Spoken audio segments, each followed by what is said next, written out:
El Señor esté con ustedes. y con su espíritu. Lectura del Santo Evangelio según San Juan. Gloria a ti, Señor. Cuando Judas salió del cenáculo, Jesús dijo: Ahora ha sido glorificado el Hijo del Hombre y Dios ha sido glorificado en él. Si Dios ha sido glorificado en él, también Dios lo glorificará en sí mismo y pronto lo glorificará. Hijitos, todavía estaré un poco con ustedes. Les doy un mandamiento nuevo: que se amen los unos a los otros como yo los he amado.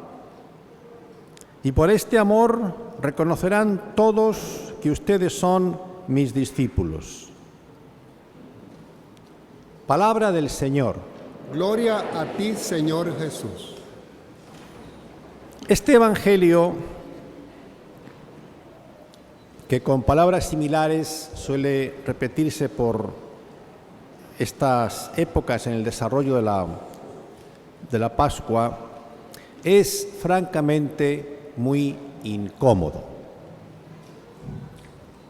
Se puede hablar de él, y de hecho se hace, y hay reflexiones muy bonitas, muy conmovedoras, cuando ustedes mismos están en las asambleas, en las reuniones de iglesia, y se habla del amor de Jesús.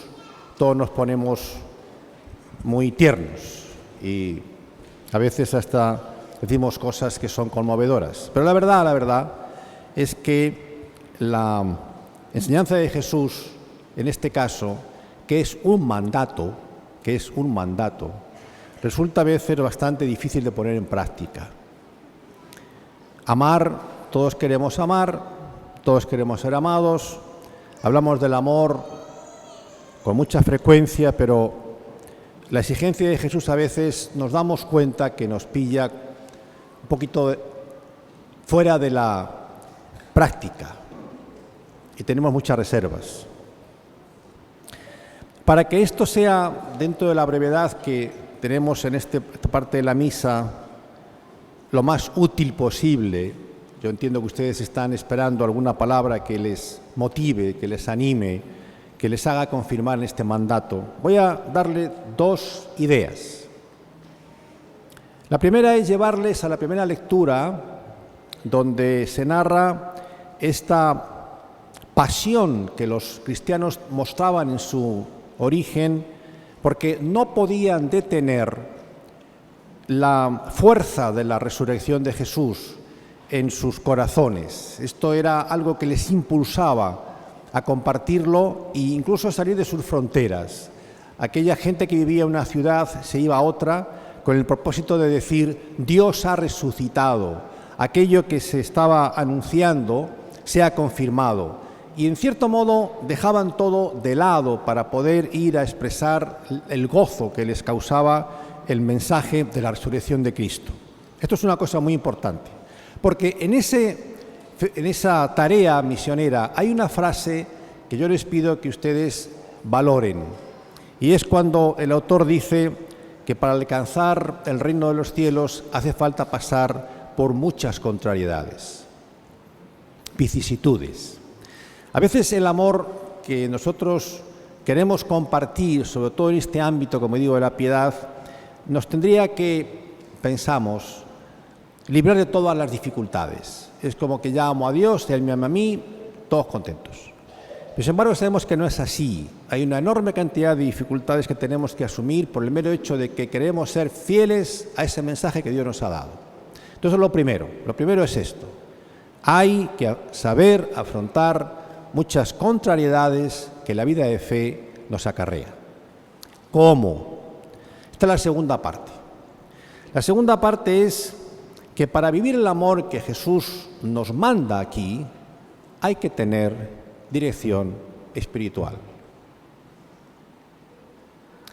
Miren, eso empieza en la manera como los esposos se tratan. Eso sigue la manera como los esposos, ya padre y madre, desarrollan la vida familiar.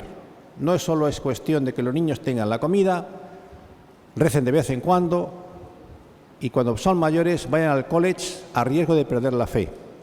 La vida espiritual es esa manera de atender al Espíritu Santo de forma práctica, efectiva y sobre todo sabiendo que Él me está llevando a una comunión con Dios.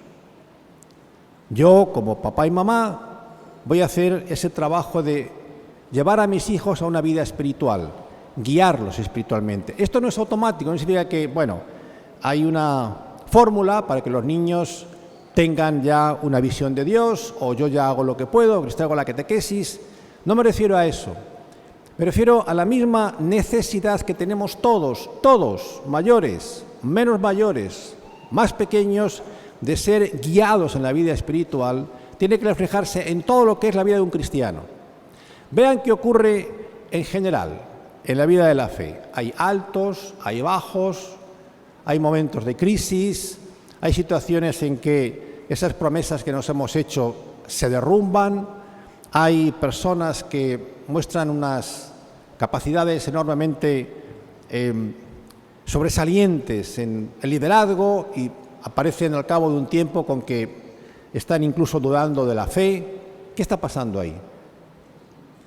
La mayor parte de los casos, por poner una comparación, es como la persona que descuida su salud y cuando llega a una situación complicada se asusta o hasta puede ser que esté en peligro de muerte. La vida espiritual es como la salud también. Hay que tener una regular atención a ella.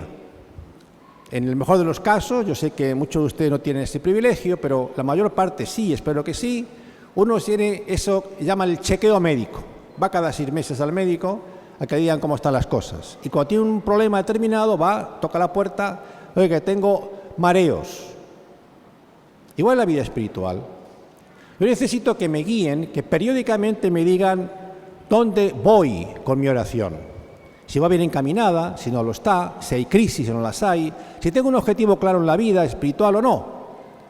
Y cuando hay un momento que es crucial, no tengo que esperar a que sea ya fatal. Hay que ver cuando empiezan los síntomas, vida espiritual, a ver cómo lo encauzo. Si no, ¿qué ocurre? Que me pilla todo de sorpresa. El amor que habla Jesús, fíjense, es no amor, amaros. Bueno, eso lo hacemos todos, pero muchas veces ese amor está lleno de pasión, de interés. Como yo os he amado. Eso hay que aprenderlo. Y o alguien con la experiencia espiritual apropiada me enseña, o voy a dar muchos tumbos, tendré muchas crisis, porque el amor no es una emoción que yo tengo, más o menos contagiosa, y por un tiempo la comparto. Es un compromiso, es un trabajo, es una renuncia, es un sacrificio. Si se dan cuenta ustedes, las misas siempre están presididas por un crucifijo.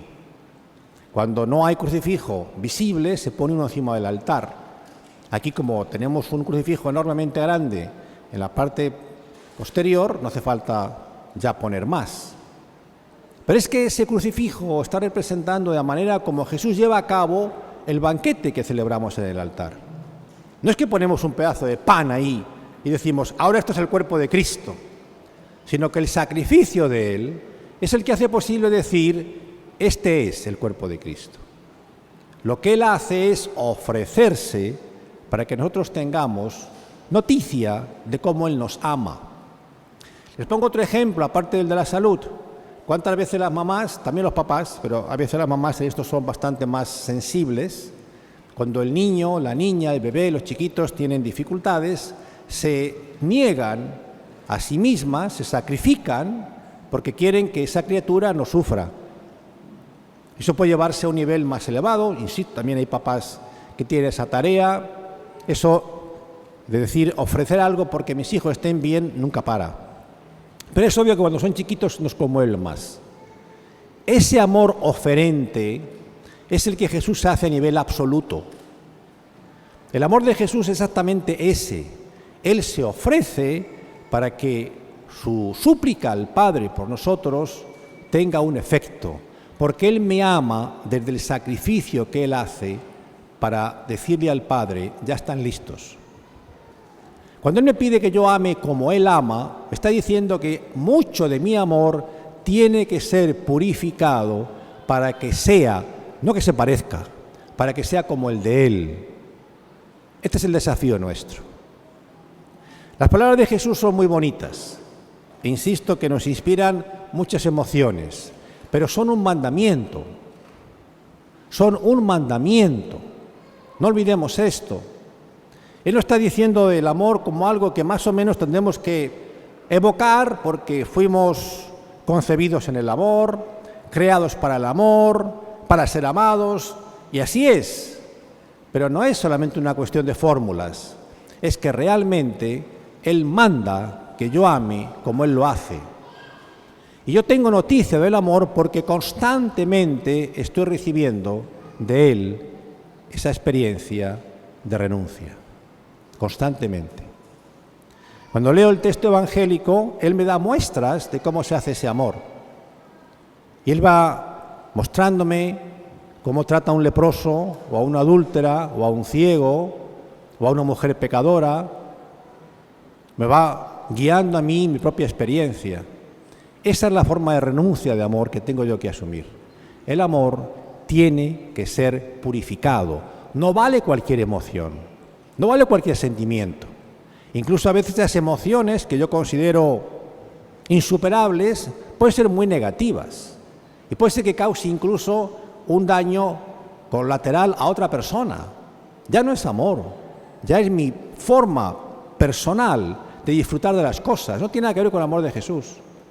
El amor de Jesús es mucho más concreto. Y fíjense, en la vida familiar, sobre todo en la vida de pareja, que está llamada a ser imagen del amor de Dios trinitario, cuando ese amor no es llevado con ese respeto o con esa fidelidad a lo que Jesús me enseña, puede crear muchos problemas. Y mi reacción inicial es excusarme.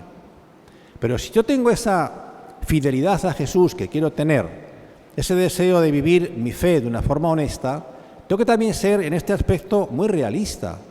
Por muy buena intención que yo tenga en mi vida diaria y por mucha gentileza que yo muestre en mi vida cotidiana, tengo que saber que Jesús me da un mandato, que es un amor, que al ponerlo en práctica, tiene que ser constantemente purificado. No todo lo que yo me acerco lo puedo amar de la misma manera. Y no todo el que espera de mí testimonio de amor puede quedar de alguna forma decepcionado. Necesitamos compartir el amor que Cristo nos otorga de la forma que Él lo hace. Entonces, estas son las dos ideas que yo les propongo, les dejo para que tengamos del Evangelio de hoy, si quieren, una pequeña guía. Primero, hay que amar como Él ama.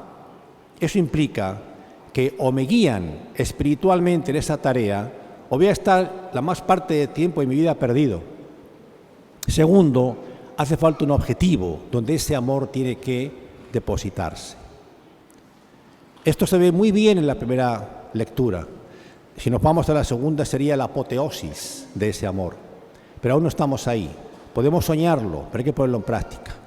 Y la primera lectura sí nos lleva por ese camino. Hay algo que tengo que hacer, dar testimonio de la resurrección. Y la única forma de hacerlo es si la manera de acercarme a la realidad es como lo hace Jesús. ¿Cómo sé que estoy bien encaminado? Tenemos realmente que plantearnos la importancia de la dirección espiritual.